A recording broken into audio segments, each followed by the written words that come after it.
just going to make a small donut for the centre of my bead.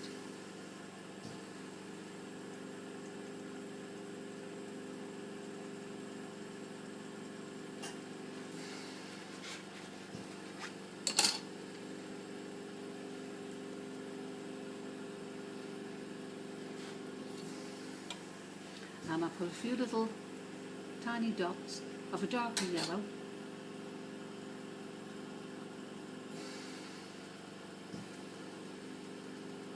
close to the edge, not quite on it, just tiny row all the way around.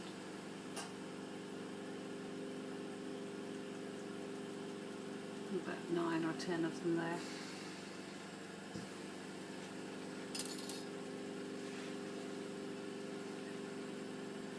See that. Now for the tricky bit.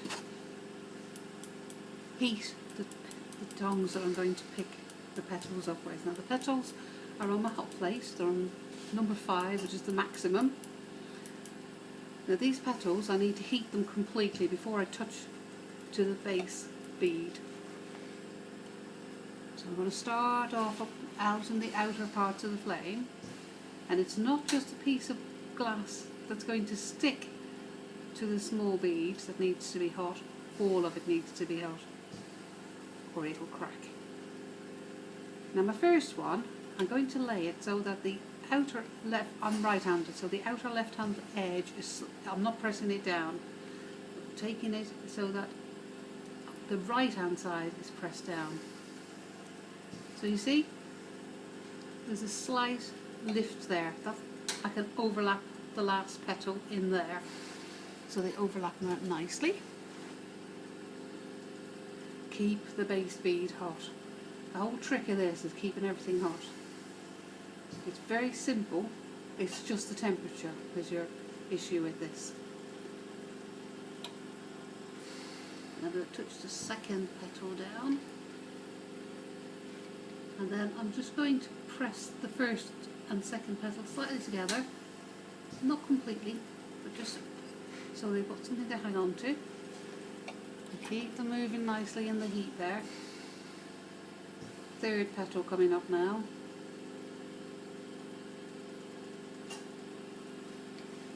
And by the third petal we need to be halfway along.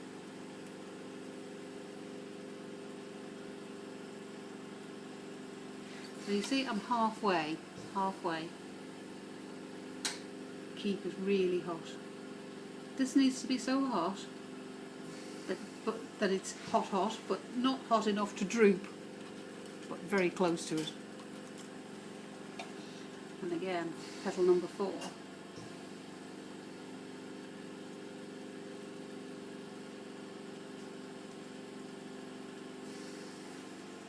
Heat the base, heat the side of the petal number 3. This one's nice and hot. Press down at the back, and press on the overlap. Just enough, but keep it all nice and hot. Now the last one is going to slot in to that little gap there. Don't worry if you don't get it right first time. They look just as good overlapped with one on the outside or inside, wherever it ends up. So this one, I'm going to just slide the edge of that into this open space, in like that and down, and then I'm going to bring it back. So there we are, we've got all the petals on now, and then we just need to sort of like adjust them, make them look more floral. It depends on what kind of flower you want. If you want something to sit flat, you want to open the petals more. If you want it so that you can make little dangles drop from the middle, you'll probably want to push the petals in a bit more. I'm just making a flower. Haven't really thought about what I'm going to do with it. So there we are, I've adjusted it. I'm fairly happy with that now. And I'm going to pop that in the kiln. Now, I will show you what this one comes out like, obviously tomorrow. There we are, gone.